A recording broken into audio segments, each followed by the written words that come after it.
All right, welcome to today's explainer. We're doing something a little different this time. We're turning this into an interactive, high-stakes guess the move challenge. Yep, I'm putting you right in the hot seat to see if you can actually think like a legendary grandmaster.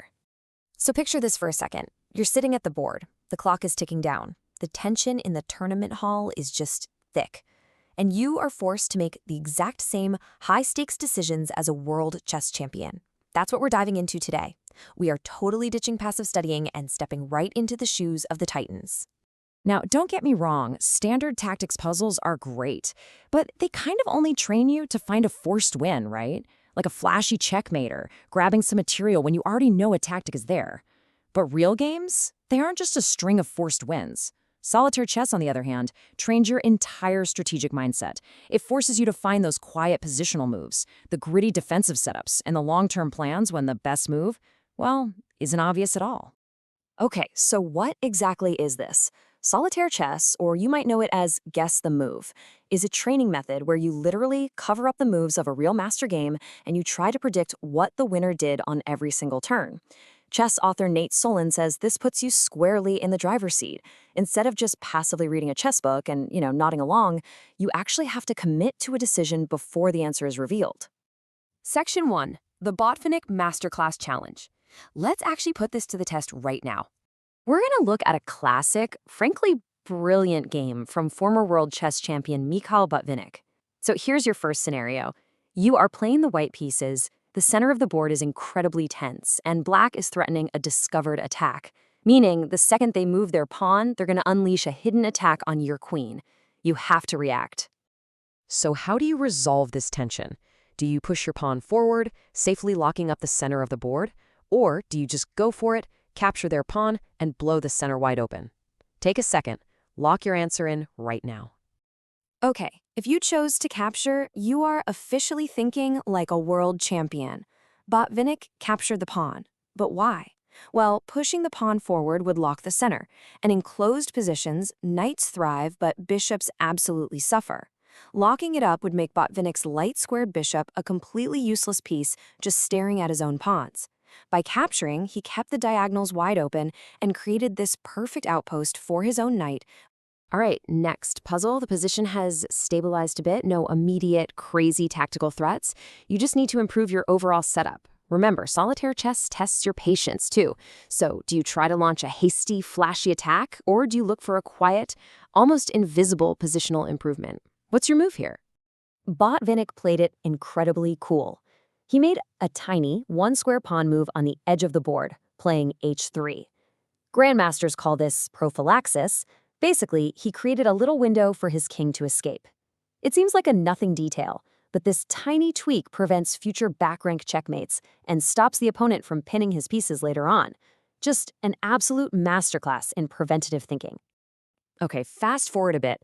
Black has challenged the center, and a major exchange just happened on the d5 square. You have a critical decision to make on how to recapture, and this is going to define the pawn structure for the rest of the game. Do you recapture with your rook, keeping the piece super active, or with your pawn, throwing up a physical barrier in the center? He recaptured with the rook. This perfectly shows the long-term strategic vision you need in chess. I mean, taking with the pawn might have looked solid, right? But it would have permanently blocked his own powerful bishop all over again. And even worse, it would have handed black a perfect, untouchable square to just park their knight. Taking with the rook kept the pressure dialed up to the absolute maximum. All right, we're entering the final, critical phase. Black's king is looking really exposed.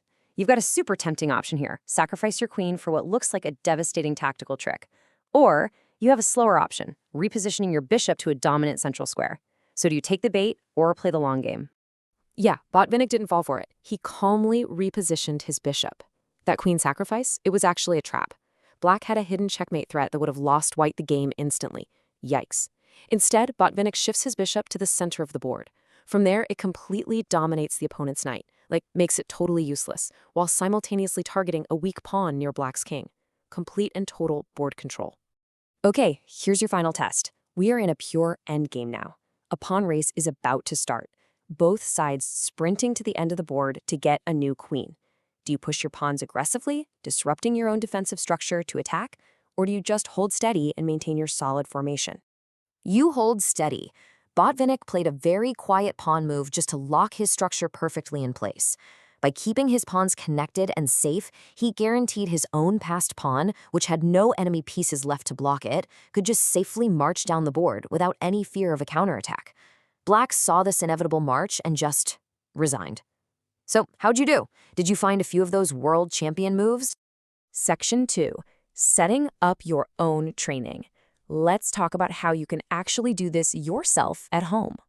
Because whether you got them all right or literally none of them, this process is exactly how you build real chess intuition. And you've got some great platforms for this. Ignite Chess is fantastic because you get instant engine feedback and a rating based on your guesses. Play Grandmasters is cool because you can skip the tedious opening moves and jump right into the middle game. Lichess is a super powerful free option for building custom studies. Or, hey, if you want to unplug, go old school. Grab a physical board, a book of master games, and a simple note card to cover the moves. Actually, if you use a site like Ignite Chess, it kind of gamifies the whole thing. Every time you perfectly guess a master's move or find one the computer engine thinks is equally good, you can earn up to 16 rating points. It is so addictive and really adds some fun stakes to your daily training routine. Now, if you want to use Lichess to study specific players, here's a brilliant little hack. Step 1. Create a Lichess study and set the mode to interactive lesson. Step 2. Import the game's PGN file. That's just the standard format for saving chess games. But here's the trick. Do this on a dummy account or log out and then open the study on your main account. That ensures the site hides the answers from you so you don't accidentally spoil the game for yourself. As you start doing this, keep Nate Solin's top tips in mind.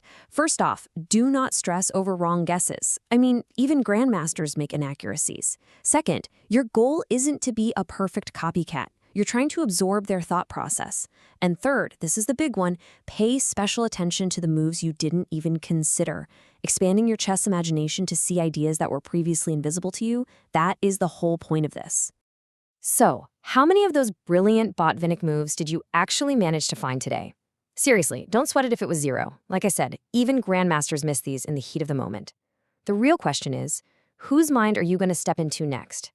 Will you try to attack like Mikhail Tal, or maybe defend like Tigran Petrosian? The board is set, the clock is ticking, and the master's chair is waiting. It's your move.